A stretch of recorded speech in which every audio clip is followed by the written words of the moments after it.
हरिः ओम्।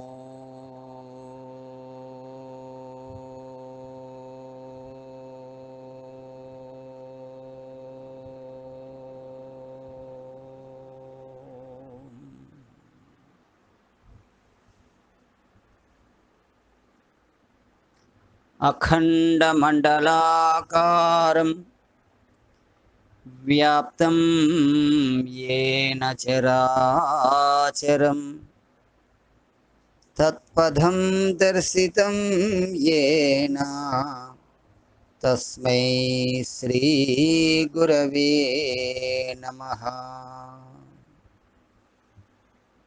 ज्ञानानन्दमयं देवं निर्मलस्फटिकाकृतिम् आधारं सर्वविद्यानां हयग्रीवमुपास्महे।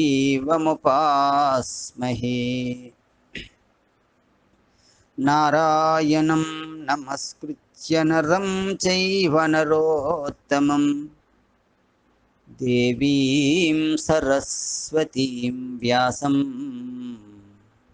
ततो जयमुदीरयेत्। एकिरालकुलाम्भोदिविदुमानन्दरूपिणम् अनन्तार्यतनोजातं कृष्णं वन्दे जगद्गुरुं श्रीकृष्णमाचार्यमनन्तपुत्रं सस्साधुमित्रं करुणाध्रनेत्रं गुरुं गुरूणां पितरं पितॄणाम् अनन्यशेषशरणं प्रपद्ये। శ్రీ గురుభ్యో నమః. సభా సరస్వతికి నమస్కారం.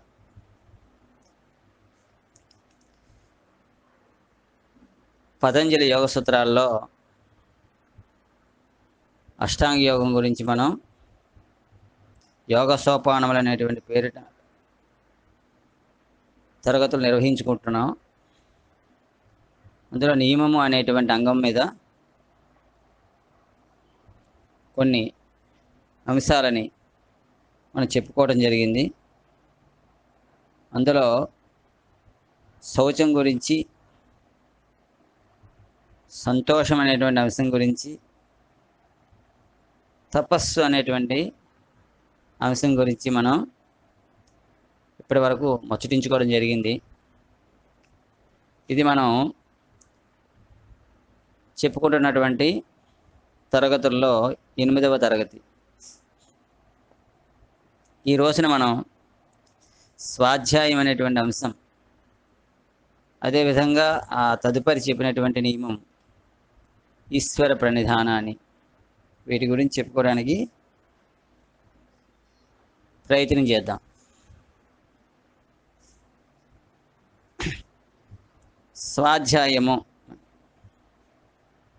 స్వాధ్యాయం అంటే ప్రధానంగా చెప్పుకోవాల్సి వస్తే ఇది వేదాది గ్రంథాలని అధ్యయనం చేయటం కింద వస్తుంది. వేదాన్ని ఒక గురువు దగ్గర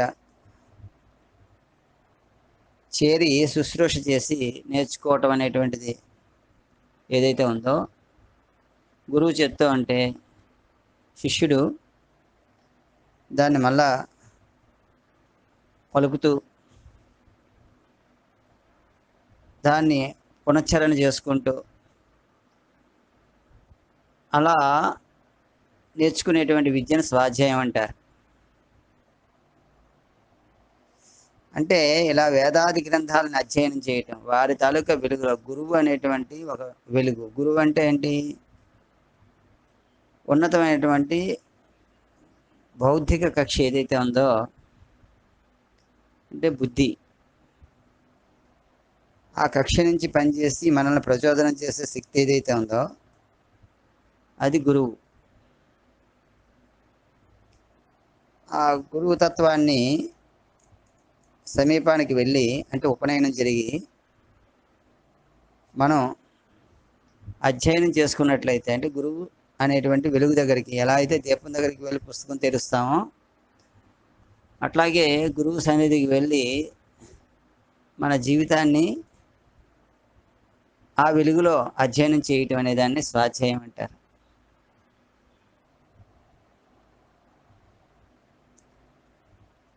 అలా స్వాధ్యాయం చేసినటువంటి వారికి ఏమవుతుంది అంటే, పతంజలి మహర్షి చెప్తారు రెండో సాధనా పాదంలో 44వ సూత్రం కింద, స్వాధ్యాయాధిష్ట దేవత సంప్రయోగ. అంటే అలా గురు సన్నిధిలో వెలుగులో ఎవడైతే స్వాధ్యాయం చేస్తాడో వాళ్ళకి దేవతా సంప్రయోగ, అంటే దేవతలతో సంబంధం ఏర్పడుతుంది అని చెప్పి. అంటే ఆ విద్య, నువ్వు నేర్చుకునేటువంటి విద్య అనేటువంటి ఆ విద్య కేవలం పాండిత్యంగా అనేటువంటి పరిస్థితి కాకుండా అది ఒక రకమైనటువంటి ప్రసన్నత, ఒక దేవతా స్వరూపం ధరించి నీ యందు అది నిలుస్తుంది. అందుకోసం స్వాధ్యాయం చేయాలి అని చెప్పారు. ఇంకా స్వాధ్యాయం అనే మాటకి పెద్దలు ఇచ్చింది ఏంటంటే, తాను నేర్చిన విద్యను నిత్యము మరల చదువుకొనుచు జీవితమునకు సమన్వయం చేసుకోవటాన్ని స్వాధ్యాయం అన్నారు. ఏదైతే మనం అభ్యసిస్తామో దాన్ని జీవితానికి అన్వయించుకుంటూ ఉండాలి. నాకు తెలిసిపోయింది, తెలియటం ఒక్కటే పరమావధి కాదు. యోగానికి పరమావధి ఏదో తెలుసుకోవటం, సాధించడం, బోధించటం కాదు. జీవితంగా అది సమన్వయింపబడ్డం, జీవితంలో నేర్చినది, తెలుసుకున్నది ఏదైతే ఉందో అది జీవిత విధానంలో ప్రతిబింబింప చేసుకోవటం అనేది ఏదైతే ఉందో అది దాని తాలూకా ప్రయోజనం. అంచేత ప్రతి ఒక్కరూ కూడా స్వాధ్యాయం చేయాలి.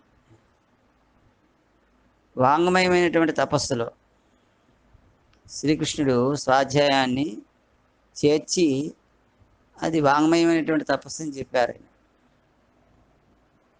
దాన్నే ప్రత్యేకించి నియమం కింద, స్వాధ్యాయం అనేది ఒక నియమం.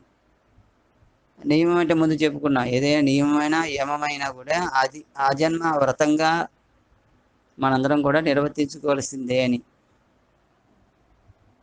ఆ జన్మ దీక్ష ఎంతవరకు నేర్చుకోవాలండి అంటే ఎప్పుడూ నేర్చుకోవటానికి ఉంటుంది. ప్రతి ఒక్కడికి కూడా అధ్యయనం అనేది చాలా తప్పనిసరి అయినటువంటి అంశం. అది ప్రతి వాళ్ళు నేర్చుకోవాలి. అధ్యయనం, ఈ నేర్చుకోవటం అధ్యయనం అనేది నిరంతర ప్రక్రియ. ఇంకా స్వాధ్యాయం అనే దానికి ఇంకా చాలా పెద్ద అర్థం ఉంది. అంటే ఒక సమన్వయం ఏంటంటే స్వ అధ్యయనం అంటే అంతవరకు స్వాధ్యాయం అంటే వేదం చదువుకోవటం. మరి కొంచెం ముందుకెళ్తే స్వాధ్యాయం అంటే పెద్దలు ఇచ్చినటువంటి శాస్త్రాలు, పురాణాలు, గ్రంథాలు, మానవజాతికి పరిష్కారాన్ని ఇచ్చేటువంటివి ఏవైతే ఉన్నాయో రచనలు, వాటిని చదువుకోవటం. ఆ పైన ఇంకా పెద్ద మెట్టు ఏంటంటే స్వాధ్యాయం అంటే తన్ను తాను అధ్యయనం చేయటం. తన్ను తాను అధ్యయనం చేయటం ఏంటి సార్ అంటే మన గురించి, ద సైన్స్ ఆఫ్ మ్యాన్ అని, మనిషి తాలూకా తత్వం ఏదైతే ఉందో, తన ఏంటి, తానేంటి, తన శరీరం ఏంటి, తాను ఎలా వచ్చాడు, తనలో ఉండేటువంటి ఈ మొత్తం ఈ ప్రాణం అంటే ఏంటి, ఈ కదలికలు అవి ఎట్లా జరుగుతున్నాయి, ఇంద్రియాలు అంటే ఏంటి, జ్ఞానేంద్రియాలు ఏంటి, కర్మేంద్రియాలు ఏంటి, బుద్ధి అంటే ఏంటి, మనస్సు అంటే ఏంటి, చిత్తం అంటే ఏంటి, అహంకారం అంటే ఏంటి, కోశాలంటే ఏంటి, అన్నమయ కోశం అంటే ఏంటి, ప్రాణమయ కోశం అంటే మనోమయ కోసం అంటే ఏంటి? విజ్ఞానమయ కోసం అంటే ఏంటి? ఆనందమయ కోసం అంటే ఏంటి? అలాగే చక్రాలు ఏవైతే ఉంటాయి, మూలాధారం అంటే ఏంటి? స్వాధిష్టానం అంటే ఏంటి? మణిపూరకం అంటే ఏ అనాహతం అంటే ఏంటి? విశుద్ధి అంటే ఏ అలాగే ఆజ్ఞ అంటే సహస్రారం ఏంటి? అలాగే నాడులు ఏ ఎన్ని నాడులు ఉన్నాయి? నాడులకి నరాలకి ఉండేటువంటి వ్యత్యాసం ఏంటి? మనలో నాడులు ఎలా పనిచేస్తుంటాయి? శక్తి కేంద్రాలు ఎలా ఎలా పనిచేస్తుంటాయి? అలాగే న్యాస విద్య ఉంది. న్యాస విద్య అంటే మన శరీరంలో ఎక్కడెక్కడ ఏ ఏ దేవతలు ఎలా పనిచేస్తూ ఉన్నారు, ఏ ఏ శక్తులుగా పనిచేస్తున్నారు, ఇవన్నిటికీ మనకి గ్రహాలకి ఉండే సంబంధం ఏంటి? ఏ ఏ కిరణములు ఏ ఏ రకంగా మనలో వర్తిస్తున్నాయి, గ్రహకూటములకి మనకి ఉండేటువంటి సంబంధం ఏంటి? ఎంతుందో ది సైన్స్ ఆఫ్ మ్యాన్ అంటే అంటే ఈ రకమైనటువంటి జిజ్ఞాస కలిగింది అనుకోండి, అసలు ఏంటి, నేను ఎందుకు వస్తున్నాను, ఎక్కడికి వెళ్తున్నాను, ఏం చేయాలి అనేటువంటిది ఒక ఆలోచన ఎవరికి పడితే వాళ్ళకి రాదనుకోండి, కానీ ఎప్పుడో నాడు వస్తుంది. సాధారణంగా సగటు మనిషిగానే బ్రతికేస్తుంటాం, కానీ అలాగా ఇప్పటికీ అలాగే ఉండిపోం. ఇది స్పైరల్గా ఉంటుంది అసలు పురోగమనం అనేది. అంటే అలాగ చట్రంలా ఉండదు, స్పైరల్గా ఉంటుంది. అలాగ పైకి వెళ్తున్నట్టుగా ఒక రౌండ్ తిరిగేసరికి కొంచెం పైకి వెళ్తుంటాం. అలాగే ఒక జన్మకి కూడా ఈ పరిణామ క్రమంలో అట్లా జీవి ఉద్ధరింపబడటం కోసమే పిపీలకాది బ్రహ్మ పర్యంతం అంటాం, యాంటి టు బ్రహ్మ అని చెప్తారు. ఇలాగా చిన్న అణువు దగ్గర నుంచి పరమాత్మ పరబ్రహ్మం అనేటువంటి స్థితి వరకు పరిణామం చెందటం. డార్విన్ గారి పరిణామం అనేది దేవుడికి, కానీ ఆ కోతి నుంచి మనిషి వచ్చాడా, మనిషి వచ్చిన తర్వాత మన కోతులు ఏమయ్యాయి, ఇవన్నీ పెద్ద చర్చ అది. కానీ ఆధ్యాత్మిక పరిణామం అనేది ఒకటి ఉంది.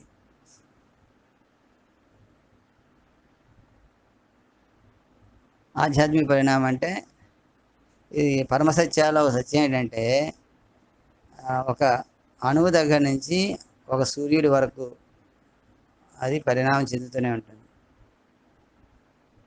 అంటే ఏదైతే మనం చాలా చిన్న జీవి అని అనుకుంటుంటామో, ఎప్పటికో నాడికి అది పరబ్రహ్మం అయి కూర్చుంటుంది. అట్నుంచి చెప్పుకోవాలంటే పరబ్రహ్మమే చిన్న జీవిగా కూడా ఉంది.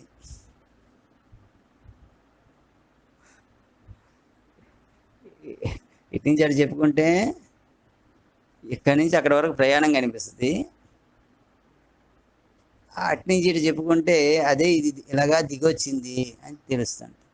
ఒకటి దేవయానం కిందను, ఒకటి పితృయానం కింద చెప్తారు.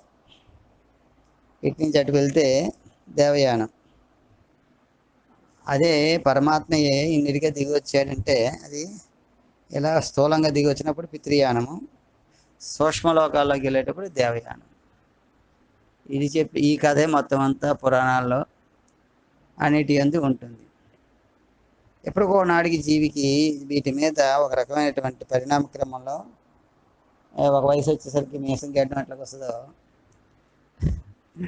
అలాగే ఒక జీవికి ఒక జన్మలో ఒక రకమైనటువంటి వికాసానికి అవకాశం వచ్చినప్పుడు ఇలాంటి ప్రకాశం వచ్చి వాళ్ళలో ప్రవేశిస్తుంది. అప్పుడు ఇవన్నిటి మీద వాడి శ్రద్ధ కలుగుతుంది. ఎక్కడి నుంచి వచ్చింది అది? స్వాధ్యాయం, స్వ అధ్యయనం, తన యందు తాను అట్లాగా అధ్యయనం చేసుకోవటం. ఇది కొంచెం లోతైన విషయం. అయితే అలా దూరం అయిపోక్కర్లేదు. ఎవరికైనా వాటి మీద శ్రద్ధ ఉందనుకోండి, స్వాధ్యాయం ఎందు శ్రద్ధ ఉందనుకోండి,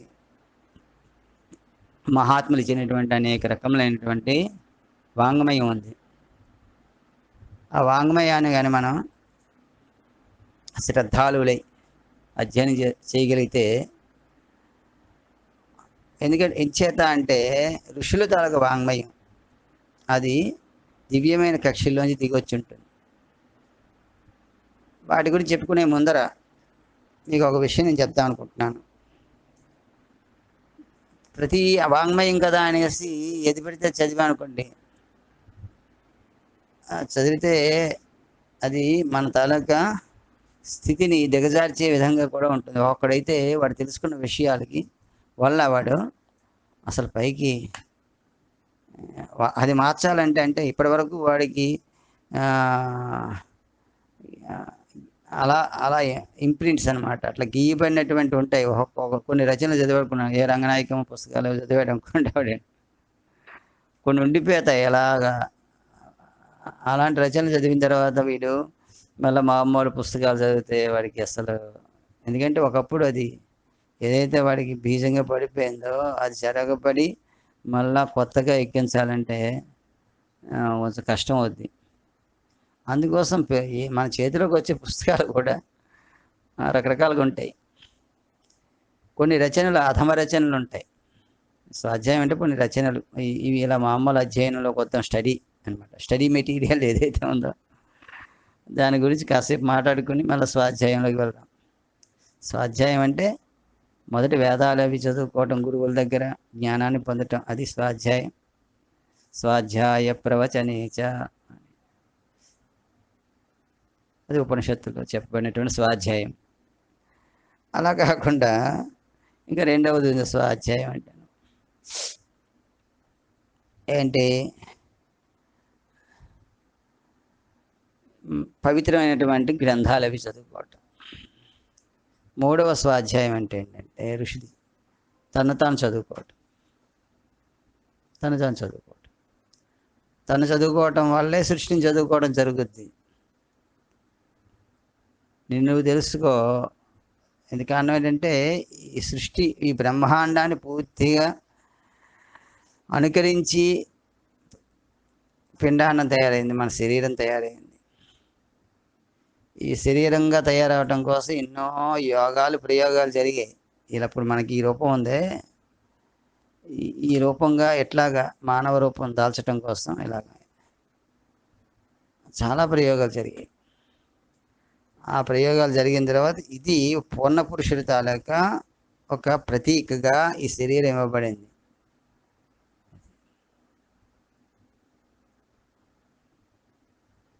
man is frame of Virat అన్నాడు.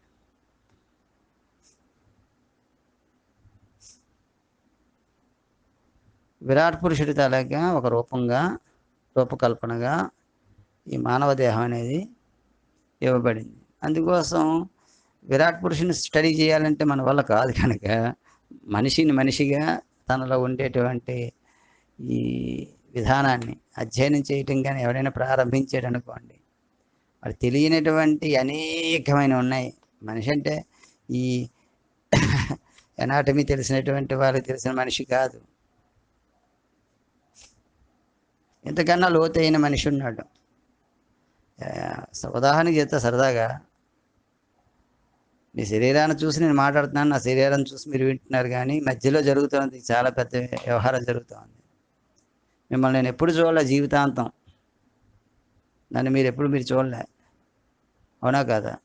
నా శరీరాన్ని చూస్తున్నారు అంతే మీరు. అలాగే మీ మనసు బాగోలేదని మీరు చెప్తూ ఉంటారు. మీ మనసుని ఎప్పుడైనా మీరు చూసారా? పోనీ మీ డాక్టర్ గారు చూసారా? మెదడుని చూస్తుంటారు కానీ మనసుని చూస్తుంటారు, గుండెని చూస్తుంటారు కానీ హృదయాన్ని చూస్తుంటారు. అదేంటండి, ఎవడైనా కోపాన్ని చూస్తుంటాడు, కోపాన్ని ఎవడైనా చూస్తుంటాడా? ప్రేమను ఎవడైనా చూస్తుంటాడా? ఇవి యంత్రాలతోని వాటితో చూడబడేవి కావు, ఇవన్నీ కావు. ఇలాగా స్థూలంగా నువ్వు కనిపిస్తున్నది మాత్రమే కాకుండా సూక్ష్మంగా చాలా లెవెల్స్ అనండి, కక్షలు అనండి, తలాలు అంటారు, రకరకాల ఇవన్నీ ఉన్నాయి. ఈ తలాలకి అవతల ఉన్నటువంటి వాడిని ఈశ్వరుడు అంటే. ఏ 7 ద్వారాలు ఉన్నాయి కదా, 7 తలుపులు తీసిన తర్వాత గర్భగుడిలో స్వామి కనిపిస్తాడు. ఇవన్నీ ఉంటాయి. ఇలా లోతులకి వెళ్ళే కొలది కూడా లోపల ఉన్నటువంటి వాడు దర్శనమిస్తాడు. పైగా లోపల ఉన్నాడని అనుకుంటే లాభం లేదు. వాడు లోపల మనం కూడా ఉన్నాం. వాడు మన పైన 7 కక్షల్లో అలా ఉన్నాడు, మన లోపల మళ్ళీ 7 కక్షల్లో అట్లాగే ఉన్నాడు. ఇవన్నీ మీరు మాస్టర్ గారు భాగవతం అట్లా చదువుకున్నట్లయితే కొంత అవగాహన అయినట్టుగాను ఉంటుంది. మరి దయ ఉంటే అంటే ఇందా చెప్పాం కదా, దేవతా అనుగ్రహం ఉంటే ఆ గ్రంథం అనే రూపంలో ఉండే ఒక దేవత ఉంటుంది. స్థూల ప్రకృతి అవ్యక్త వ్యక్త స్వరూపిణి అని చదువుతాం కదా. అలాగా ఎప్పుడైతే అది గ్రంథం అంటే ఒక ఎప్పుడైతే ఒక విషయాంతో కలిపి అది బంధింపబడిందో, సమీకరింపబడిందో, సంపుటీకరణం చేయబడిందో అప్పుడు అది గ్రంథం అవుతుంది. అందుకోసమే సంపుటీకరణం అనే మంచి పదం అది. దాన్ని ఏమంటారు? కాంపోజిషన్ అంటారు. కంపోజ్ చేయటం. అలా సంపుటీకరణం చేయటం. మరి మానవుడు కూడా సంపుటీకరణ చేయబడినవాడే. అంటే అగ్ని, వాయువు, జలము, పృథివీ, ఇట్లాగా ఈ పంచభూతములన్నిటి చేత కూడా సంపుటీకరణ చేయబడ్డాడు. అనేక దేవతలతో సంపుటీకరణ చేయబడ్డాడు. ఎలాగైతే అనేక అక్షరాలతో గ్రంథం, అనేక సన్నివేశాలతో ఒక గ్రంథం సంపుటీకరణ చేయబడిందో, అలాగే మనిషి కూడా అట్లా సంపుటీకరణ చేయబడి. అందుకోసం యు ఆర్ ఏ బుక్ అన్నారు, నువ్వు పుస్తకం అన్నారు. నీ జీవితంలో సన్నివేశాలన్నీ కూడా పేజీలు అన్నారు. ఓ పేజీ కట్ అయిపోతే దాటిపోతే చదవడం అయిపోతే రెండో పేజీ ఓపెన్ అవుతూ ఉంటుంది. ఏ రోజుకి ఆ రోజు అట్లాగా కొత్త పేజీలు తెరవబడుతుంటాయి అన్నాడు. ఇది ఒక సంపుటీకరణ అన్నాడు.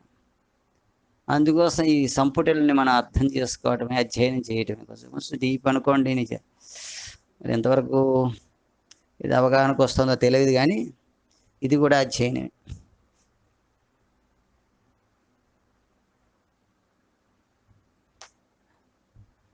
ఇలాంటి అధ్యయనం చేసుకుంటాడు. ఇంకా రచనల్లో మీకు మార్కెట్లో లభించేటువంటి, మార్కెట్ అంటేనే వ్యాపారం కదా, వ్యాపార స్థలి.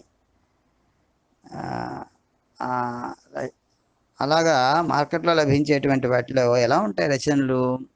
సాధారణంగా ప్లాట్ఫామ్ మీద దొరికేటువంటి పుస్తకాలు చాలా ఉంటాయి.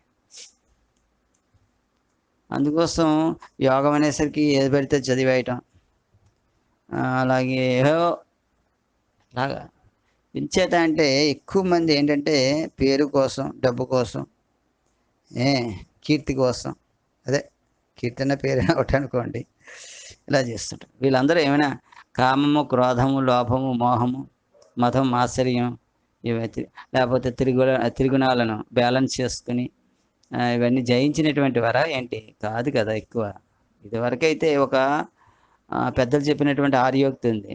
ఏంటంటే నాన్ ఋషి కురితే కావ్యం అన్నాడు. అంటే ఒక కావ్యం రచించాలంటే వాడు ఋషి అయి ఉండాలన్నాడు. ఋషి తప్పితే కావ్యం అనేది రచించడం అనేది కుదరదన్నాడు.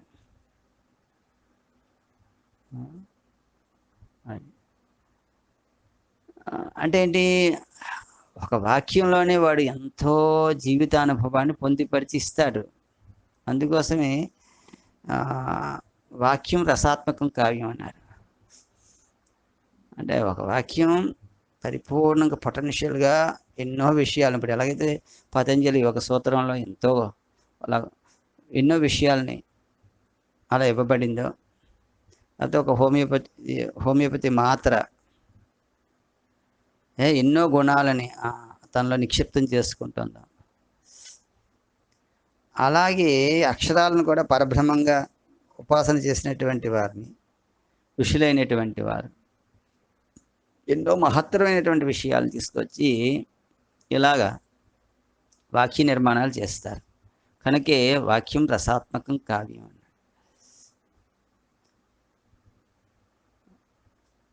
ఈ రకంగా ఉంటుంది వాటి గురించి మనం మాట్లాడుకునేటప్పుడు. కనుక మార్కెట్లో లభించేటువంటి రచనలన్నీ చదివేయకూడదు. అవన్నీ కూడా చదువులలో ఏం చేస్తారు, వాళ్ళు ఒక ఎమోషన్ క్రియేట్ చేస్తారు, రాగద్వేషాలు. ఇప్పుడు మన సీరియళ్ళు ఉంటున్నాయి కదా, ఏం చేస్తారు వాళ్ళు, వాడి మీద వీడి మీద వాడు పగ సాధించుకోవడమే. అవన్నీ మీరు చూస్తున్నారు, అవన్నీ రచనలే కదా. ఇంకా అవన్నీ రోజు చూస్తూ, పిల్లలు చూపిస్తూ, ఇంట్లో చూస్తూ, అదే చూస్తూ తింటూ, అదే చూస్తూ పడుకుంటూ, అవే భావాలతో ఉంటూ, ఇది కూడా వాడు తెలియకుండానే వాడు దాన్ని ఒక రకమైనటువంటి హరిషడ్ వర్గాల్ని వాడు అధ్యయనం చేస్తున్నాడు, నేర్చుకుంటున్నాడు. అధ్యయనం అంటే నేర్చుకోవడమే కదా. రోజు వదిలిపెట్టేస్తే వాడు ఏం చేస్తున్నారు అంటే ఖాళీగా ఉన్నానని వాడు చెప్తాడు, కానీ వాడు ఖాళీగా లేడు. ఈ లోకంలో ఉండే హరిషడ్ వర్గాలను అధ్యయనం చేస్తున్నాడు. ఖాళీగా ఉన్నాడంటే ఏంటి, ఎవడు ఖాళీగా ఎలా ఉంటాడు, ఉండడు. వాడి గురించి ఎవరి గురించో ఒక అభిప్రాయంతో ఉంటాడు, దాన్ని పెద్ద చేసుకోవడం చిన్న చేసుకోవడం చేస్తూ ఉంటాడు. ఆ ఎమోషన్స్ ఉంటాయి వాడు విన్నదాన్ని, ఆ విన్న శబ్దం తలక ప్రకంపనల వల్ల ఉంటాయి, చూసిన దాని ప్రకంపనలు ఉంటాయి. సరే, ఒక సరస్సులో ఎట్లాగైతే ఒక చిన్న రాతి మొక్కను పడేసాను అనుకోండి, రాయిని పడేసాను అనుకోండి, ఏమైనా పడిస్తే అది కొన్ని ప్రకంపన వలయాలను సృష్టించుకుంటుంది. అవి అలా అలా అలా అలాగా ఒడ్డు వరకు స్ప్రెడ్ అయిన తర్వాత అప్పుడు శమిస్తుంది అది. అలాగా నీకు భౌతికమైనటువంటి కక్షలోకి వచ్చేంత వరకు కూడా ఏది వదిలిపెట్టదు. అందుకోసం మనస్సుకి అటువంటి శక్తి ఉంది సుమా. అందుకోసం సంకల్పాలు అనేటువంటివి చాలా ఒళ్ళు దగ్గర పెట్టుకొని ఉండాలి అని ఏదైనా చదువుకునేటప్పుడు కూడా ఎది పడితే అది చదివేయటం కాదు అని చెప్పడం కోసం నేను ఈ విషయాలను మీకు ప్రస్తావన చేస్తున్నాను. చివరికి పాఠకుడు ఏమవుతాడంటే ఆ పుస్తకాలు చదువుకొని భావావేశానికి లోనయ్యి మానసికమైనటువంటి పతనం చెందుతాడు. ఇది కాకుండా ఉండేటువంటి కొన్ని ఉత్తమ రచనలు ఉంటాయి, అవి లోకహితం కోసం రచింపబడతాయి. వాటిల్లో ధర్మం అంతర్లీనంగా ఉంటుంది. అవి ఉత్తమ రచనలు. వాళ్ళు వెలుగులో ఉండి వెలుగుని అందిస్తూ ఉండేటువంటి రచనలు అవి. అంటే ఏంటి, వెలుగు అంటే మామూలుగా మనకు కనబడే లైట్ కాదు. ఇక్కడ విచక్షణ, వివేకం, జ్ఞానము. మనం వెలిగించుకునే వెలుగు అది వెలుగే, కానీ అంతకన్నా లో వెలుగు ఒకటి ఉంది, నాలోన గల వెలుగు అంటాం కదా.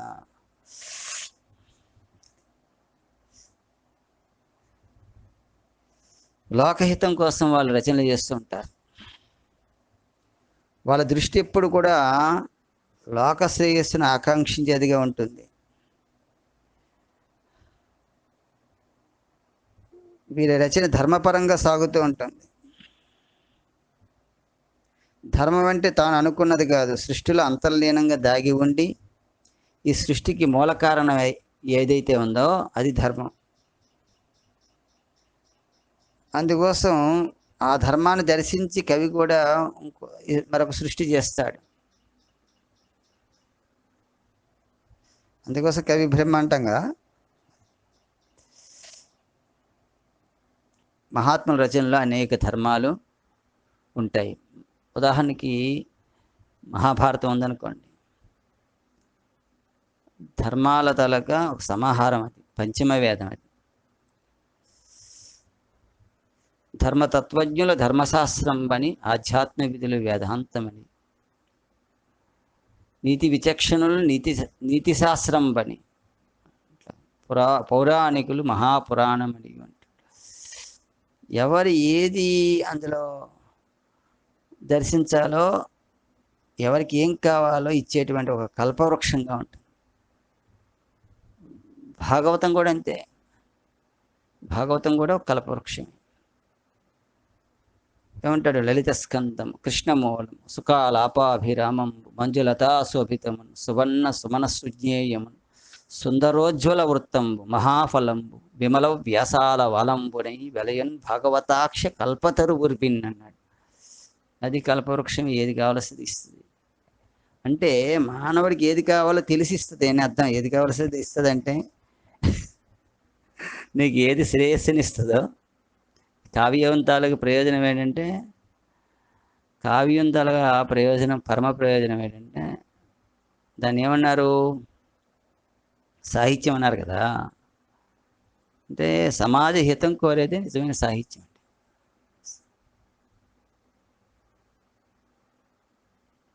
అలా సమాజ హితం ఇచ్చేటువంటిది ఏదైతే ఉందో అటువంటి ఉన్నతమైనటువంటి రచనలు చదవాలి.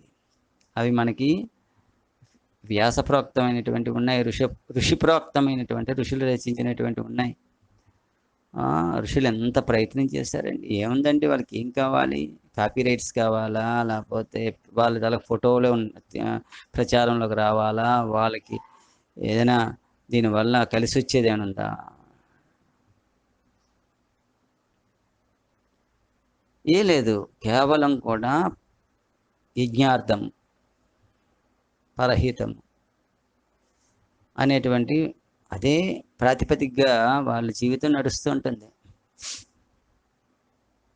వాళ్ళు ఇచ్చినటువంటి రచనలు, వేదము మనకి ప్రభు సంహితం లాంటిది కనుక అది అర్థం కాదు అని అనుకుంటే, ఆజ్ఞ ఒక ఆజ్ఞలా ఉంటుందంటే మిత్ర సంహితంగా పురాణాలు ఉన్నాయి. ఓ మిత్రుడు చెప్పినట్టుగా అనేక కథలు అవి తీసుకుంటూ అవన్నీ కూడా మనకి అర్థమయ్యే రీతిలో వేదధర్మం ఏదైతే ఉందో దాన్ని మనకి విప్పి చెప్పేటువంటివి పురాణంలో ఉన్నవి. పురాణాలు చదువుకోవచ్చు. అలాగే పురాణాలు తర్వాత మళ్ళీ అదే వేదధర్మాన్ని ఇంకా పాపం మిత్రుడు చెప్తే కొంతమంది వింటారు, కొంతమంది వింటారు. కానీ ప్రియకాంత చెప్తే వింటారు. ఆమె తెలుసు ఎప్పుడు ఎలా చీర కొనిపించుకోవాలో, నగ కొనిపించుకోవాలో ఆవిడ తెలుసు. అట్లాగా ప్రియమైనటువంటి హితమైనటువంటి సాన్నిహిత్యాన్ని ఇచ్చి కాంత ఎలాగైతే తన ప్రయోజనాన్ని తాను సాధించుకుంటుందో అట్లాగా కావ్యములు అనేటువంటివి కూడా కాంతా సంహితములు అన్నారు. ఆ కాంతా సంహితాలుగా ఉండి అవి కావ్యాలు ప్రయోజనాన్ని చేకూరుస్తుంటాయి. అందుకోసం చదువుకోవాల్సి వస్తే జీవితంలో ఈ వృక్షానికి రెండే ప్రయోజనాలు అన్నాడు ఒక ఆయన. ఏంటంటే, ఒకటి సంసార విషవృక్షస్య ద్వీపలే అమృతోపమే కావ్యామృత రసాస్వాదం సాంగత్యం సజ్జనై సహా అన్నాడు.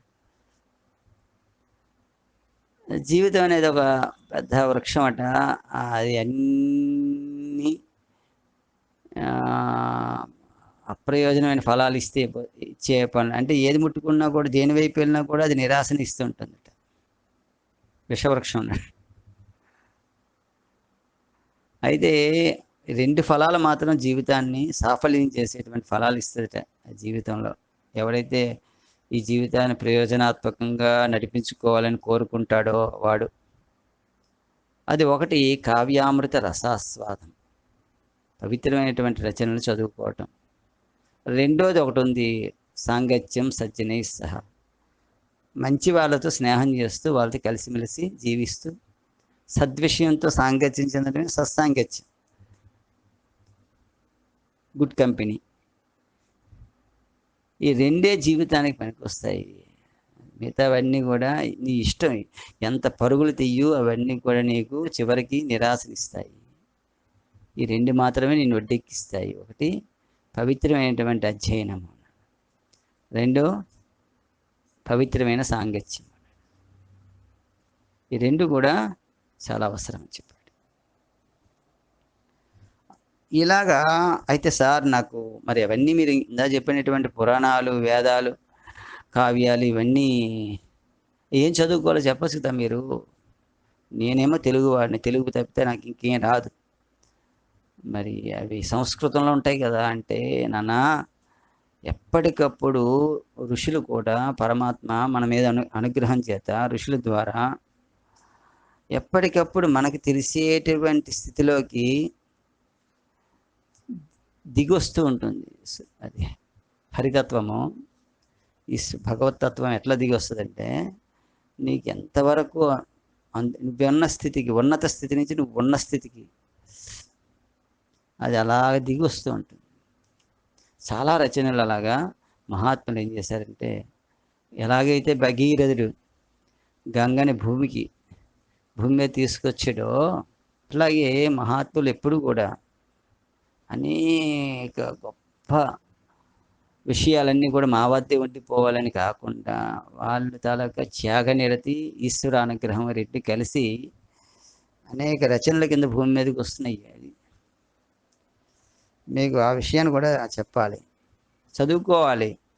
చాలా చేతగాని వాళ్ళందరూ ఒక మాట అంటుంటారు, ఏమిటంటే ఏమండి జ్ఞానం అంటే పుస్తకాలు చదివితే వచ్చేసేది కాదు, ఇలా అక్కడ ఒక మొక్క ఇక్కడ ఒక మొక్క చదువుకొని అవన్నీ కలిపి చెప్పుకోవడం కాదు. ఎప్పుడు అలా కాదు. వంట అంటే అక్కడ వస్తువులు ఇక్కడ వస్తువులు తెచ్చేసి దగ్గర పేర్చి వండుకోవడం కాదు అన్నాడు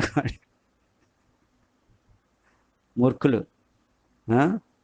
అందుకోసం అలా అలా గాలి పీల్చుకుంటూ ఉండాలని అనం కదా.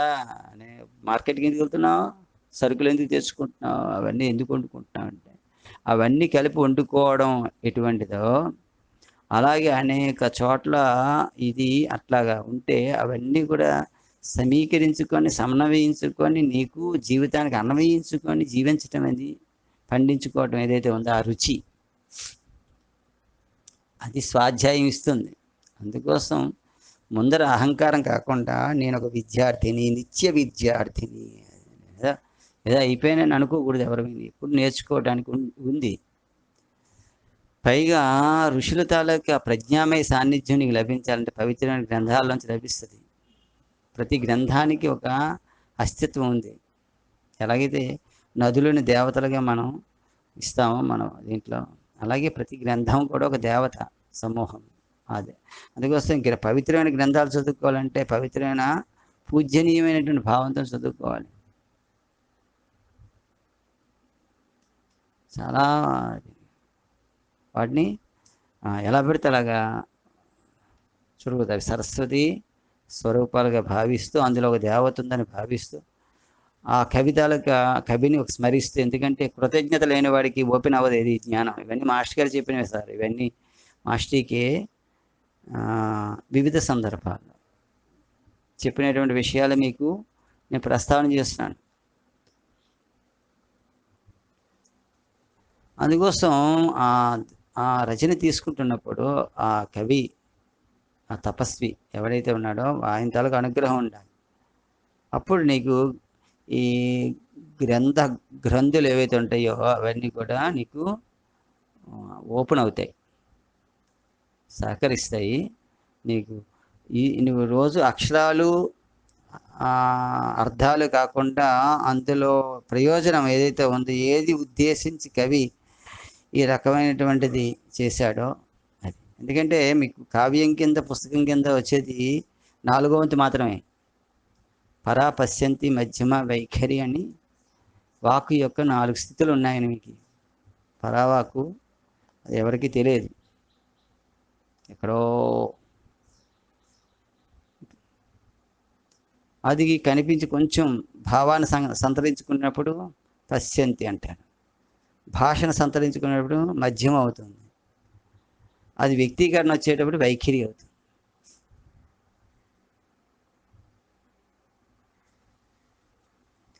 అలాగా వైఖరిగా వచ్చేటప్పుడు కూడా ఎలా వస్తుంది, సృష్టి ఎలా వచ్చింది అలాగే వస్తుంది. ఇది సృష్టే కదా, గ్రంథం కూడా సృష్టే. అందుకోసం ఈ సృష్టి ఎట్లాగ వస్తుందంటే, ఇప్పుడు ఎలాగైతే పాదోస్య విశ్వాభూతానని పురుషోత్తం చెప్పింది, త్రిపాద శ్యామృతం దివి అన్నాడు. 3 వంతులు పైన ఉండిపోయింది, ఒక వంతు స్థూలంగా కనిపిస్తోంది అన్నాడు. అట్లాగే పైన 3 వంతులు కవిలో ఉండిపోతుంది, అది ఒక వంతే పుస్తకం కింద వస్తుంది. అందుకోసం ఇది పట్టుకుని దండం పెట్టుకుని వాని యందు నువ్వు కాస్త భక్తిభావం కలిగి ఉండి అలాగా ఈ గ్రంథాలని ఋషులు రచించినటువంటి గ్రంథాలను చదువుకుంటుంటే అవి నీకు దర్శనమిస్తాయి. మాస్టర్ గారు సీక్రెట్ డాక్టర్ని చదువుకున్నారంటే సీక్రెట్ డాక్టర్ అయిన ఆయనకి దర్శనమిచ్చింది. భగవద్గీత గురువుల సన్నిధిలో ఆయనకి పరిపూర్ణంగా దర్శనమిచ్చింది. మాస్టర్కి జీవిత చరిత్ర చదువుకోండి, అందులో ఇవన్నీ తెలుస్తాయి. అలాగే పవిత్రమైన గ్రంథాలు పవిత్రమైన ఆశయము, జీవిత లక్ష్యశుద్ధి, జీవన విధానం కలిగినటువంటి వారికి అవి అలా వరించి వస్తాయి. అంతెందుకు, చాలా పుస్తకాలు చెప్తే నమ్మరు, ఇవి ఎక్కడ దొరుకుతాయి, ఇవి చదువుకోవాలని మనసులో అనిపించినటువంటి ఒక 4-5 రోజుల్లో మళ్ళీ నాకు ఎవరో తెచ్చి ఇస్తూ ఉంటారు. చాలా జీవితంలో చాలాసార్లు జరిగింది, అలా జరుగుతోంది కూడా. ఇది చదువుకో అని. సామాన్యులైనటువంటి నా బోటిగాడికి ఎట్లా జరిగితే మహదాశయం ఉన్నటువంటి వాళ్ళు, మహాత్ములైనటువంటి వారికి ఇంకా బాగా జరుగుద్ది కదా. అందుకోసం నీ దగ్గరికే అది నడుచుకుంటూ వస్తుంది, గురువైనా ఒక సత్క్రియ అయినా. అదొకటి అర్థం చేసుకోవాలి. ఇంకా చదువుకోవడం ఎందుకంటే నేను చదవనండి, అంతా నాకు ఎక్కడి నుంచి నాకు మట్టుకు నాకు తెలుస్తూ ఉంటుంది అని అంటమే, అది ఒక అహంకారం తప్పితే ఇంకెంతకంటే ఏం కాదు. భాగవతం ఏం చేస్తుందంటే, మీ అందరికీ తెలిసిన పద్యం అనుకుంటా ఇది. చదువని వాడు అర్జునుడగు, చదివిన సదసద్వివేక చతురత కలుగున్, చదువుగా వలయును జనులకు, చదివించద నాడ్యులొద్ద చదువుమో తండ్రి అంటాడు హిరణ్యకశిపుడు. అంటే ఏమీ చదవకుండా ఊరుకునే కూర్చుని ఉన్నాం అనుకోండి కాలక్షేపంగా, నాకు తెలిసింది చాలే అని, వాడు అజ్ఞాని అయిపోతాడు, ఏం తెలియని వాడు అయిపోతాడు. తెలుసు నీకు. పోతన భాగవతం చదువుకుంటే ఆ మహాత్ముడి తాలూకా తపస్సు అంతా కూడా నీలోకి ప్రవహిస్తుంది. ఆయన అట్లా ఉంచాడు, అలా కట్టి ఉట్టి మీద వెన్నగట్టినట్టుగా ఉంటే కృష్ణుడు వెళ్ళదు తెచ్చుకున్నట్టుగా. అలాగే పవిత్రమైన గ్రంథాలంటే ఏమనుకున్నాం ఏంటి అంటే, అవి వాళ్ళందరూ కూడా అట్లా నిక్షిప్తం చేసిన నిధులు లాంటివి, అవి తెచ్చుకోవాలి. చదివిన ఏమొస్తుంది, చదువుకుంటే ఏ చదువు అయితే చదువుకుంటే, అది ఇక్కడ చెప్పుకోవాల్సింది ఏమవుద్ది, సదసద్వివేక చతురత కలుగును.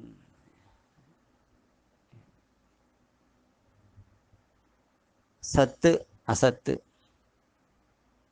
ఏంటి, యుక్త ఏంటి, నిత్య అనిత్య అనేటువంటి ఇలా డిస్క్రిమినేషన్ ఏదైతే ఉందో, ఆ విచక్షణ అనేటువంటి ఆ వివేకం కలుగుతుంది అన్నమాట చతురత అంటే. అందుకోసం ప్రతివాడు చదువుకోవాలని చెప్తాడైనా. ఇక్కడ కొంతమంది ఏం చదువుకుంటే ఇలాంటి మార్పు తెచ్చే గ్రంథాలను చదువుకుంటాడు. నేను చదివేశానండి, రామాయణం చదివారా సార్ మీరంటే, చదివేశానండి అంటాడు ఒక్కొక్క ఆయన. ఏం చదివేయటం తెలుసండి అంటుంటాడు. ఏం తెలియటం అంటే ఏం లేదు, సినిమాలో చూసిన రామాయణమే తెలుసు, ఒరిజినల్ ఎప్పుడు చదువుకోడు. ఏమై ఒరిజినల్ చదువుకోవచ్చు కదా, ఎప్పుడు ఒరిజినల్ చదువుకోవాలి, ఎందుకు అసలు చదువుకో అన్నాడు. అయ్యో నా సంస్కృతం రాదండి అంటే, మన అదృష్టం కొద్దీ మీకు చెప్తున్నాను, జ్ఞాపకం పెట్టుకోండి.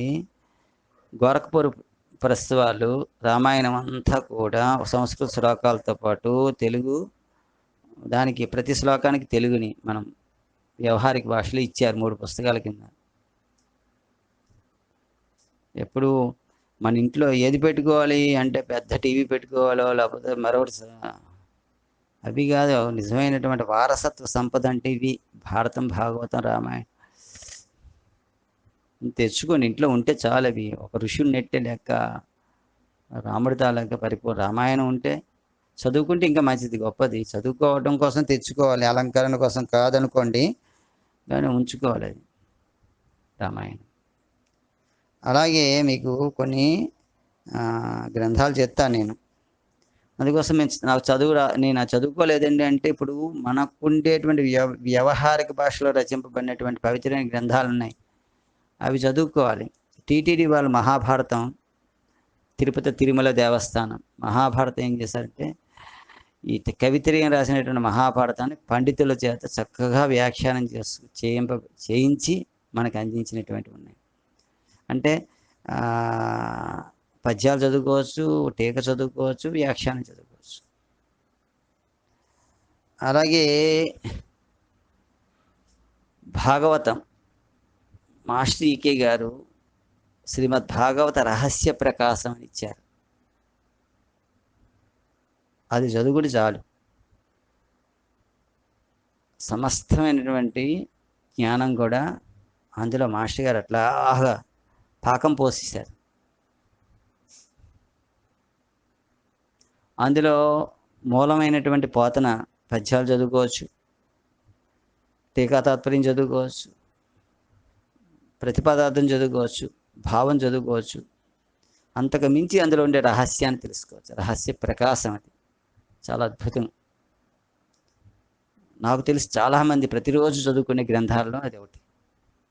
నా మిత్రులు రోజు భాగవతం చదువుకునే వాళ్ళు ఉన్నారు.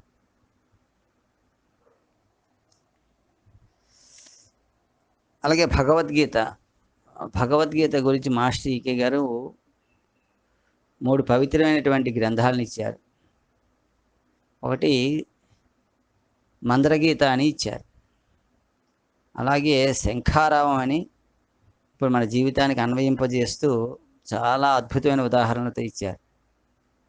మందరా స్క్రిప్చర్ అనేటువంటి ఇంకొక ఆంగ్లంలో అదొక భగవద్గీతలో ఇచ్చారు ఆయన. అవి చదువుకోవచ్చు. మరి భారత భాగవత రామాయణాలు సార్, ఆ భాష కూడా నేను అలాగ పెద్ద పెద్దవి కాదు, నాకు ఇంకా పేపర్ చదువుకునే, రోజు డైలీ న్యూస్ పేపర్ చదువుకునేంత ఈజీగా నేను చదువుకోవాలి అని అనుకుంటున్నాను అంటే, అట్లా ఇచ్చిన రచనలు ఒక అద్భుతమైన కృషి చేసినటువంటి వారు మాస్టర్ గారు అనుయాయులు శ్రీ సిహెచ్ఎస్ఎన్ రాజు గారు. త్రివేణి పబ్లికేషన్స్ అని మచిలీపట్నంలో ఉంది. వారు అది గొప్ప ప్రణాళిక. అది భారతం, భాగవతం, రామాయణం ఈ 3 కూడా ప్రచురించి జనసామాన్యంలోకి అందజేశారు. ఈ భారతమేమో శ్రీ పిలక గణపతి శాస్త్రి గారు వచనంలో రాశారు. చాలా బాగుంటుంది. అలా రోజు ఆ కథల కింద చదువుకోవచ్చు. ఆ స్టోరీ అలాగా మొత్తం అది చదివిన తర్వాత మీరు టీవీలో భారతం చూడండి, లేకపోతే ఎవరైనా ప్రవచనం చేస్తున్నప్పుడు భారతం వినండి, ఏం చేయండి, కానీ ఒరిజినల్గా ఏం చెప్పబడిందో ముందు తెలిసిన తర్వాత, ఒరిజినల్ ఏంటని తెలిస్తే తర్వాత ఏం చెప్పినా ఓహో ఈయన కొంచెం ఎక్కువ చెప్తున్నాడు, తక్కువ చెప్తున్నాడు విషయం తెలుస్తుంది. ముందు ఒరిజినల్ తెలియాలి. అది ఒరిజినల్ చదువుకోవాలంటే ముందు మీరు దయచేసి భారతం చదువుకోండి. సమస్త పంచమ వేదం అది పిలక గణపతి శాస్త్రి గారి భాగవతం. అంటే నేను ఇందాక టీటీడీ వాళ్ళ గురించి చెప్పాను, రిఫరెన్స్ ఇచ్చాను. ఇప్పుడు మీకు మామూలుగా చెప్తున్నాను. అదేవిధంగా భాగవతం మాస్టర్ ఈకే గారు రచించారు. అలాగే యామజాల పద్మనాభ స్వామి గారు రచించారు. అది కేవలం అలా వచనానువాదం ఉంటుంది. అది రామాయణం అయితే వాల్మీకి రామాయణం శ్రీనివాస శిరోమణి అని ఆయన రచించారు. అవి మీరు ఇంట్లో ఉంచుకోవాలి నేను చెప్పేది. అలాగే మాస్టర్ గారు యోగ ప్రసంగములని పతంజలి యోగ సూత్రములు మీకు చెప్తున్నది సబ్జెక్ట్ ఏదైతే ఉందో, యోగ ప్రసంగములని జగద్గురుపీఠం మీ విశాఖపట్నం జగద్గురుపీఠంలోకి ఆఫీస్కి వెళ్ళి తెప్పించుకున్న ఆ జగద్గురుపీఠం సభ్యులు ఇంచుమించు ఎక్కడున్నా, మీరు తెలుగు నాట కానివ్వండి ఇంకెక్కడైనా కూడా లేకుండా ఉండరు. ప్రతి నగరంలోనే ఉంటారు. వాళ్ళని అడిగితే చెప్తారు. మాస్టర్ ఈకే గారు అనుయాయులను ఎవరిని అడిగినా ఈ యోగ ప్రసంగాలు అనేటువంటి గ్రంథాలు, ఈ 4 భాగాలు కూడా చాలా మొత్తం నేను చెప్పింది ఇప్పుడు మీకు ప్రవచనం చేస్తూ చెప్తున్నటువంటి విషయాలు ఇంచుమించు అందులోంచి పట్టుకొచ్చినవే. పైగా అవి కాకుండా ఇంకా అపూర్వంగా ఆశాంతం అంటాం కదా, అంటే నేను చెప్తున్నది ఒక పాదం మాత్రమే. ఏదైతే సాధన పాదం ఉందో అది చెప్తున్నాను, రెండో పాదం. మొదటి పాదం అయిన సమాధి పాదం దగ్గర నుంచి చివరి వరకు ఉండేటువంటిది. ఈ మొత్తం విషయాలన్నీ కూడా మాస్టర్ గారు చాలా అద్భుతమైనటువంటి ప్రసంగాలు చేశారు. ప్రసంగాల తాలూకా సంపుటీకరణం అది మొత్తం, అది మళ్ళా రచన పద్ధతిలో తీసుకొచ్చి ఇవ్వటం జరిగింది. అది చదువుకోవాలి. అలాగే మాస్టర్ గారి తాలూకా అనుయాయి, మళ్ళా ఇప్పుడు మాకు గురుదేవుడు అయినటువంటి శ్రీ కంభంపాటి పార్వతి కుమార్ గారు, ఆయన అన్వేషకుడు, అమనస్కుడు అని రాశారు. చాలా ఒక సాధకుడు, మంచి ఉన్నతమైనటువంటి, ఒక సామాన్యుడైనటువంటి ఉన్నతమైనటువంటి స్థితిలోకి వెళ్ళడానికి ఏంటి అనేది, అవి మంచి నవలలు, అవి అద్భుతంగా ఉంటాయి. అవి చదివితే బోల్డన్ని సందేహాలు తీరుతాయన్నమాట. ఆయన రచనలు చాలా ఉన్నాయి, 100కు పైగా. చాలా పుస్తకాలన్నీ కూడా ప్రయోజనాత్మకమైన గ్రంథాలు. ధనిష్ట పబ్లికేషన్స్ అన్నీ అక్కడ దొరుకుతాయి. అలా మాస్టర్ ఈకే గారు కృష్ణుడి తాలూకా జీవితాన్ని నవలల కింద రచించారు. అవి చాలా బాగుంటాయి. అంటే కృష్ణుడి కాలంలో ఉండేటువంటి దేశకాల పరిస్థితులతో పాటు ఈ ప్రపంచంలో యోగ మార్గం ఎలా విస్తరింపజేయబడింది అనేది, ఋషులు అంటే ఏంటి, పరమ గురువులు అంటే ఏంటి, వాళ్ళ ప్రణాళిక ఏమిటి, విశ్వ ప్రణాళిక ఏంటి, ఇవన్నీ కూడా తెలియాలంటే ఈ మాస్టర్ గారు రచించిన మంత్రజాలము, పురుషమేధము, పురాణ పురుషుడు, క్రీడామయుడు, ఇలాంటి గ్రంథాలన్నీ ఉన్నాయి. అవన్నీ కూడా చదువుకోవాలి. ఇవే కాకుండా ఒక యోగి ఆత్మకథ, పరమహంస యోగానంద గారు రచించినటువంటిది. అలాగే రామకృష్ణ పరమహంస చెప్పినటువంటి కథలు, గాంధీజీ జీవిత చరిత్ర ఆత్మకథ, అలాగే వివేకానంద స్వామి వారి యొక్క సాహిత్యం. ఇలాగ ఇటువంటివి చదివితే అవన్నీ కూడా, వాళ్ళందరూ కూడా ఋషులు. వాళ్ళు ఈశ్వర ప్రజ్ఞలో తాను నిలబడి ఈశ్వర ప్రణిధానం చెంది ఆ వెలుగును మన దాకా పంచినటువంటి మహాత్ములు వాళ్ళు. వారి తాలూకా రచనలన్నీ కూడా మనం అందుబాటులో తెలుసు. మహాత్ముల జీవిత చరిత్ర చదువుకుంటూ ఉండాలి. ఏ మహాత్ములైనా, బాబా గారి జీవిత చరిత్ర, అలాగే మహాత్ములందరి తాలూకా జీవిత చరిత్రలు వీలైనంత వరకు చదువుకుంటూ ఉంటే కొంచెం మనలో తెలియకనే ఈ స్వాధ్యాయం అనేది ఏంటి చేస్తుందంటే ఒక రసాయనిక చర్యను చేస్తుంది మనలో. అది మీకు చెప్పేది. ఆ పుస్తకం చదువుతుంటే ఆ పుస్తకం చదవకముందు నీవు వేరు, పుస్తకం చదివిన తర్వాత నీవు వేరు. అది గుర్తుపెట్టుకోండి. అది ఖచ్చితంగా ఆ ఋషుల తాలూకా ఆ సాంగత్యం ఎలా ఉంటుందంటే, ఒక నిప్పు దగ్గరికి వెళ్ళామనుకోండి, అప్పటికి ఉండే అంత ముందర నీ టెంపరేచర్ వేరు, నిప్పు దగ్గర నుంచి వచ్చి మంటకాయకి వచ్చిన తర్వాత వేరే ఉంటుంది ఖచ్చితంగా. అలాగే అది వేరే అనుకోండి, భౌతిక చర్య అది వేరే అనుకోండి, ఇది వేరేది. తెలిసిన తర్వాత వేరు కదా. తెలియటం అనేది జ్ఞానం. ఆ జ్ఞానం కన్నా పవిత్రమైనది ఈ లోకంలో ఇంకోటి లేదు. నహి జ్ఞానేన సదృశం పవిత్రమిహ విద్యతే అన్నారు. ఆ జ్ఞానం కన్నా పవిత్రమైనది లేదు. అయితే కొంతమంది ఊరకని బరువు పెంచుకున్నట్టుగా పుస్తకాలు అవి చదువుకుంటూ అది తెలుసు, ఇది తెలుసు, ఇది తెలుసు, అది తెలుసు అంటే, తెలియటం అనేది ఒకటే పరమావధి కాదు. తెలియటం అనేది గొప్ప కాదు. వాళ్ళ గురించి కూడా పెద్దవాళ్ళు చెప్పారు, హెచ్చరికలు చేశారు.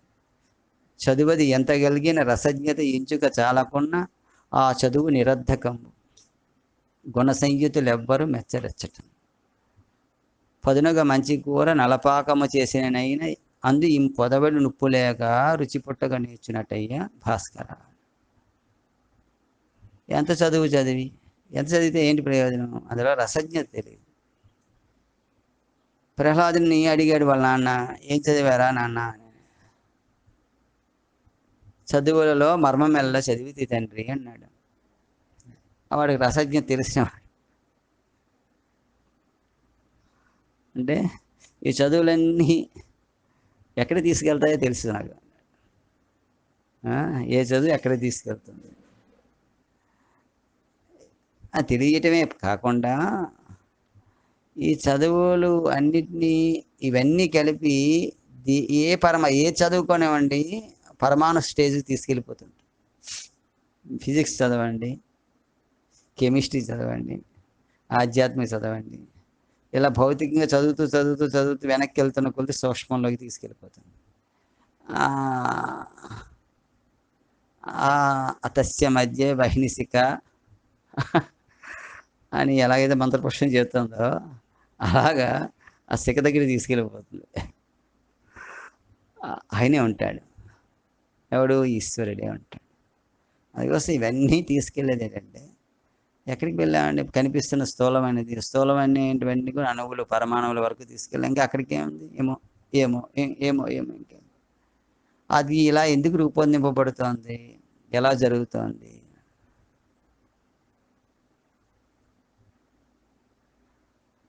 అంటే తెలియనటువంటి స్థితి నుంచి తెలిసే స్థితిలోకి, తెలిసే స్థితి నుంచి తెలియని స్థితిలోకి, ఇదే కదా కథ అంతా. కొత్త కథ ఏమైనా ఉందా? అదే జీవితం. అందుకోసం అనవసరమైనటువంటి గ్రంథాలు, అనవసరమైన సాహిత్యం కాకుండా అవసరమైనంత కూడా చదువుకుంటూ ఉండాలి. రోజు చదువుకోవాలి, నిరంతరం చదువుకోవాలి. ఒకసారి చదివేసాను అంటానికి మరల చదువుకోవాలి ప్రతిరోజు. ఇదే రామాయణం నువ్వు కొన్నాళ్ళు క్రితం, 1 సంవత్సరం క్రితం చదువుకొని మళ్ళీ చదువు, కొత్త కొత్త విషయాలు అది నీకు అందిస్తుంది. అంటే అందులో ఉన్నదంటే ఏంటో ఒక రహస్యం ఉంది. నువ్వు ఉన్న స్థితిని బట్టి అది నీకు అందుతూ ఉంటుంది. అందులో ఉన్నదల్లా నీకు ఎప్పుడు నీకు తెలియదు, ఎవరికి తెలియదు. దాన్ని మీట్ లెవెల్స్ అన్నారు. నువ్వెక్కడున్నావో, నువ్వు ఏ తలంలో ఉన్నావో ఆ లెవెల్లో నీకు అనిపిస్తుంది అంతే. ఇంట్లో కూర్చొని చూస్తున్నావు అనుకో, ఈ ఇంట్లో గదిలో ఉన్నటువంటి గోడలు అవి కనిపిస్తాయి. మేడ మీదకి వెళ్ళి చూస్తావు అనుకో, కొంచెం ఎక్కువ విశాలంగా కనిపిస్తుంది. అలాగే విమానం ఎక్కి చూస్తావు అనుకో, ఇంకా ఎక్కువ కనిపిస్తుంది. నువ్వు ఉన్న స్థితి ఏదైతే ఉందో, నీ స్థితి ఏంటో దాన్ని బట్టి గ్రంథాల అర్థం కానివ్వండి, మహాత్ముల అర్థం కానివ్వండి, లేకపోతే ప్రవచనాల అర్థం కానివ్వండి, విషయాల అర్థం కానివ్వండి, నీకున్నటువంటి స్థితి బట్టి అక్కడ ఉన్నటువంటి స్థితికి అనిపిస్తుంది తప్పితే అక్కడ ఉన్నదంతా నేను దర్శించాను అనేది మాత్రం ఎన్నటికీ అది కరెక్ట్ కాదు. అది నువ్వు అది అయిపోయిన నాడే అది అవుతుంది తప్పితే అంతకన్నా ఇంకోటి కాదు అని చెప్తూ మరి ఇంకా మామూలుగా ఇంకేమన్నాడు, కొంతమంది అంతే ఎంత చదివినా చదివింది వేరు జీవితం వేరు అన్నట్టుగా ఉంటారు. ఎంత చదివి ఎన్ని విన్నను గాని హీనుడు అవగుణంబు మనలేడు బొగ్గు పాలగడుగా పోవునా మలినంబు విశ్వదాభిరామ వినురవేమ అన్నాడు. చాలా ప్రాక్టికల్గా ఉంటాడు ఆయన. ఎవరు? వేమన గారు. నిజంగా చెప్పాలంటే మాస్టర్ గారికి ఎంత ఇష్టమో వేమన అంటే, ఆంధ్ర సుకుడు వేమన అన్నారు ఆయన. ఆ మాట శ్రీనారాయణ రెడ్డి గారికి నచ్చేసింది పూర్తిగా. శ్రీనారాయణ గారు ఎవరు? కట్టమంచి రామలింగారెడ్డి గారికి, సరే క్షమించండి, కట్టమంచి రామలింగారెడ్డి గారు మాస్టర్ గారి అర్పణ అనేటువంటి పుస్తకం చూసి ఆంధ్ర సుకుడు వేమన అనేటువంటి ఆ మాట, వేమన గురించి ఇంత గొప్పగా చెప్పినటువంటి వాడు మరొకరు లేడని ఆయన పొంగిపోయి, నా యూనివర్సిటీ ప్రాంగణంలో ఇంతటి వాడు ఉన్నాడు ప్రజ్ఞావంతుడు, అందుకోసం ఇటువంటి వాడు నా యూనివర్సిటీలో చదువుతున్నందుకు ఈ యూనివర్సిటీ ఎంత గర్విస్తుందని రాశారండి ఆయనకి. ఆ ఋతుగానం అనేటువంటి పుస్తకానికి పీటికి రాస్తూ, అర్పణ చదువుకున్నాక ఋతుగానానికి పీటికి రాశారు ఆయన. ఎవరు? మహాపండితుడు కట్టమంచి రామలింగారెడ్డి గారు. ఎందుకు జ్ఞాపకం వచ్చి గప్పుకొని చెప్పాను, ఎందుకంటే చెప్పేది ఏంటంటే అటువంటి వాడు వేమన. ఆయన ఏం చెప్తున్నాడంటే, ఎంత చదివి ఎన్ని విన్నాను కానీ హీనుడు అవగుణంబు మనలేడు. చాలా విసిగిపోయారు వాళ్ళు చాలామందితో. ఎవడో ఏదో చేసేద్దాం వీడిని ఏదో బాగు చేద్దాం అనుకుంటే ఆయన కూడా భద్రహరి కూడా విసిగిపోయాడు. తివిరి ఇసుమన తైలంబు తీయవచ్చు, మీకు తెలుసు కదా అని చెప్పి అలా కొన్ని ఉదాహరణలు చెప్పి మూర్ఖుని మనసు రంజింపరాదన్నాడు. మూర్ఖుడికి ఏం చెప్పినా అది జరిగేది కాదన్నాడు. వీళ్ళందరూ అయినా కూడా మహాత్ములు వాళ్ళు, దయామయులు, కరుణామయులు, ప్రేమస్వరూపులు కనుక ఈ ప్రేమ జ్ఞానం అనేది 2వ కిరణము. అది 2 కలిసే ఉంటుంది ఎప్పుడును. అది ఆ ప్రేమ వల్ల ఈ కిరణం ఎప్పుడు కూడా మన దాకా ప్రసరిస్తూనే ఉంటుంది. మన జగద్గురుపీఠంలో కూడా గురువుగారు చెప్పింది ఏంటంటే, ఈ ట్రయాంగిల్ అవుతుంది మనకి, ఒక ధ్యానము, అధ్యయనము, సేవ. అందులో జగద్గురుపీఠంలో ఉండేటువంటి వాళ్ళు కానివ్వండి, సాధకులకు కానీ ఈ త్రిపుటి చాలా అవసరం. ఏంటంటే ఒకటి ధ్యానం, ప్రేయర్ చేసుకోవటం, మెడిటేషన్ చేసుకోవటం, నిరంతరం అధ్యయనం చేసుకోవటం, స్వాధ్యాయం చేయడం. అది స్వాధ్యాయమే కదా ఈ నియమం. ఈ నియమం పాటిస్తూ ఉంటారు స్వాధ్యాయం. మూడవది తెలిసిన దాని దగ్గర ఆగిపోకుండా సేవ చేసుకోవటం. సేవ చేసుకోవటం అనేది చెప్పారన్నమాట. చెబుతూ కేవలం కాదన్నారు. మాస్టర్ గారు ఏం చెప్పారంటే not to learn but to realise అన్నారు. కేవలం తెలుసుకోవటమే కాదు, నువ్వేం చేయాలి, దాన్ని నువ్వు అవగాహన చేసుకోవాలి, అన్వయించుకోవాలి అని చెప్పారన్నమాట. అట్లా అన్వయించుకుంటూ మన జీవితాన్ని సార్థకం చేసుకుందాము గాక అని చెప్తూ, రేపు మనం ఈ నియమంలో ఉండేటువంటి ఈశ్వర ప్రణిధానం చాలా ముఖ్యమైనటువంటి అంశం. దాన్ని మనం చెప్పుకోవడానికి ప్రయత్నం చేద్దాం. స్వస్తి ప్రజాభ్యః పరిపాలయంతాం న్యాయేన మార్గేణ మహిమహీసాః గోబ్రాహ్మణేభ్యః శుభమస్తు నిత్యం. లోకా సమస్తా సుఖినో భవంతు. లోకా సమస్తా సుఖినో భవంతు. లోకా సమస్తా సుఖినో భవంతు. ఓం శాంతి శాంతి శాంతి.